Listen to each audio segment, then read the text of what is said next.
My sound is a mix of classic 70s soul meets neo soul, meets a little bit of hip hop. I don't rap, but some of the instrumentation and the beats and production has hip hop elements. And with a little sprinkling of folky country, because I love that stuff too.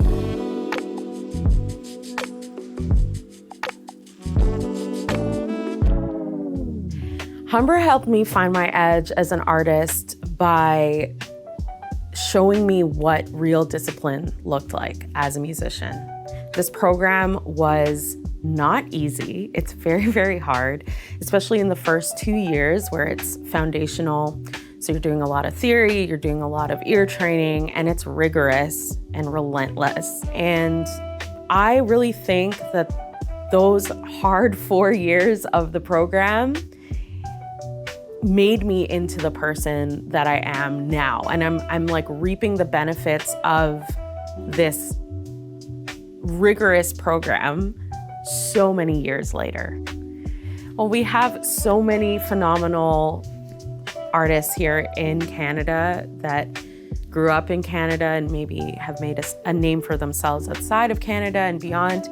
But growing up, I listened to Deborah Cox a lot, and she was just such a powerhouse. Like, she was like the Canadian Whitney, and she, of course, impacted the way I would sing or mimic, and she was such a powerhouse. And so she's someone that I really looked up to growing up, as well as Melanie Fiona. She's a fantastic soul artist from Canada. And her voice and style and the way she was bridging different genres or subgenres of R&B was really brilliant to me, and someone that I really admired and looked up to.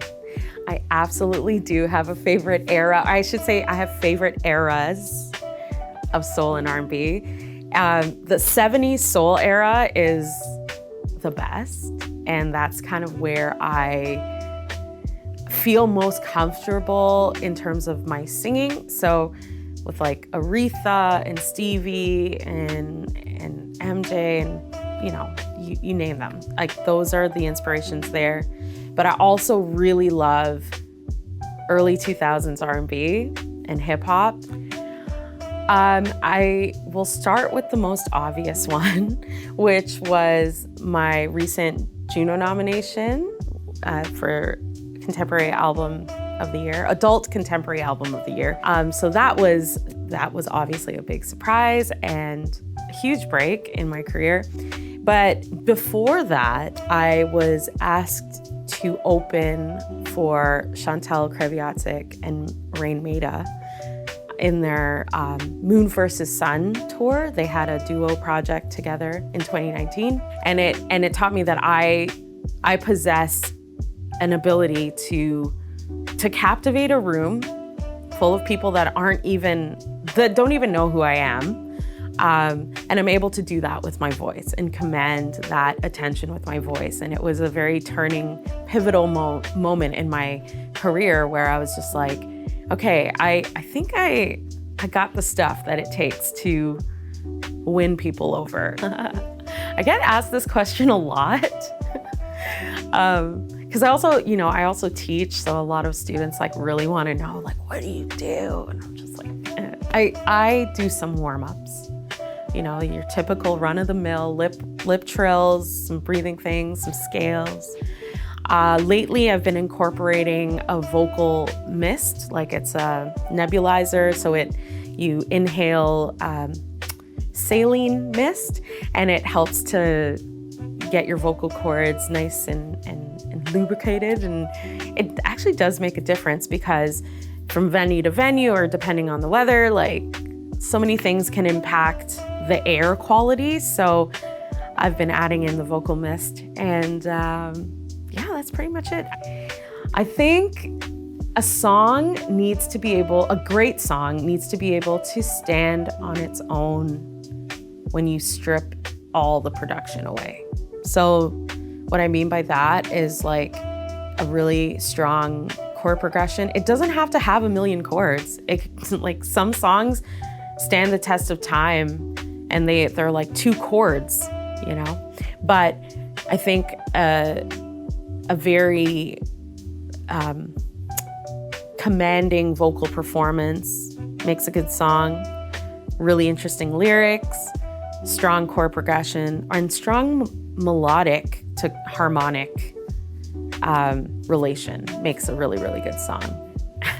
I will say the music industry is a challenging industry to navigate as an artist, and especially as someone that is creative and lives in that part of my brain a lot.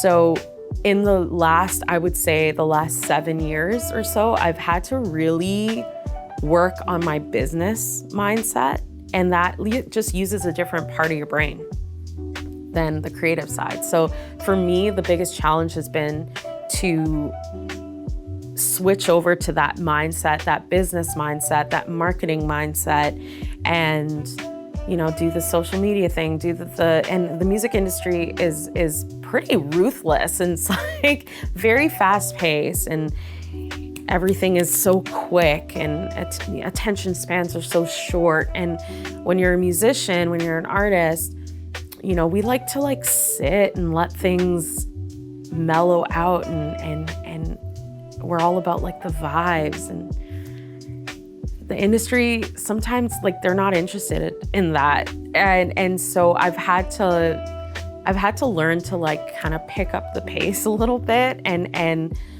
learn the ropes with social media and marketing and branding and all of that stuff. And it's all of the stuff that makes creatives shudder. But now so much of our world and our audience lives online, so we have to learn to adapt to that medium as well. Definitely the biggest wow moment thus far was receiving a 2025 Juno nomination for my Roses album, and getting to just rub shoulders with all of the Canadian music industry. It was just so much fun. It was a whirlwind weekend, but I would do it again. When people are brought to tears and, they come up to me after shows and they're just like, thank you for that song you did. And that always to me is just the highest honor, that I was able to get through to someone and relate to them in some way with my words and my experiences. They've now interpreted that message for themselves, and it's touched them in a way that reduced them to tears. I think that is such an honor to be a part of someone's journey in that way. And I don't take it lightly, because I think, being able to touch someone with your music, your own words, it's the next level. Always lead with authenticity. It's gonna win at the end of the day. Being authentically you and saying the things that you intend to say with your art is always going to translate 10 out of 10 times. So always be you. My name is Joanna Mohammed, AKA Aphrose, a graduate of the Humber music degree program in 2009. Thank you so much for listening.